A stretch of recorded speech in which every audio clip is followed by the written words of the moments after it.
एक सूफी कथा है। एक लकड़हारा 70 साल का हो गया है। लकड़ियां ढोते ढोते जिंदगी बीत गई। कई बार सोचा कि मर क्यों न जाऊं। कई बार परमात्मा से प्रार्थना की कि हे प्रभु, मेरी मौत क्यों नहीं भेज देता। सार क्या है इस जीवन में। रोज लकड़ी काटना, रोज लकड़ी बेचना, थक गया हूं।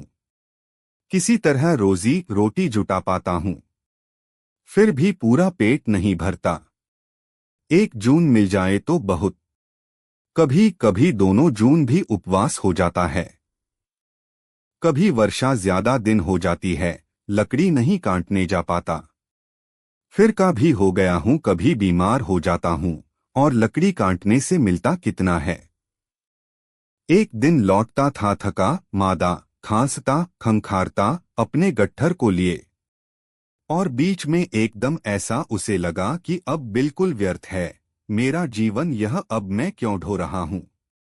उसने गट्ठर नीचे पटक दिया, आकाश की तरफ हाथ जोड़कर कहा कि मृत्यु तू सबको आती है और मुझे नहीं आती।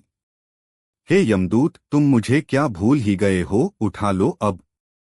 संयोग की बात, ऐसा अक्सर तो होता नहीं। उस दिन हो गया। यमदूत पास से ही गुजरते थे, किसी को लेने जा रहे होंगे। सोचा कि का बड़े हृदय से कातर होकर पुकार रहा है, तो यमदूत आ गए। उन्होंने उसके कंधे पर हाथ रखा और बोले, क्या भाई, क्या काम है। के ने देखा मौत सामने खड़ी है, प्राण कंप गए। कई दफे जिंदगी में बुलाई थी मौत, बुलाने का एक मजा है जब तक आए न। अब मौत सामने खड़ी थी तो प्राण केप गए, भूल ही गया मरने इत्यादि की बातें। बोला, कुछ नहीं और कुछ नहीं, गट्ठर मेरा नीचे गिर गया है।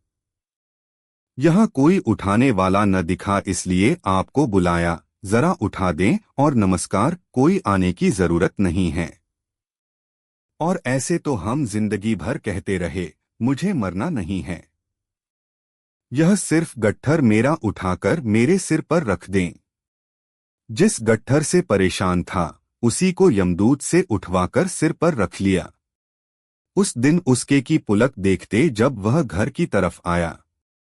जवान हो गया था फिर से, बड़ा प्रसन्न था। बड़ा प्रसन्न था कि बच गए मौत से। मौत के क्षण में जीवेशना प्रगाढ़ हो जाती है। आचार्य रजनीश।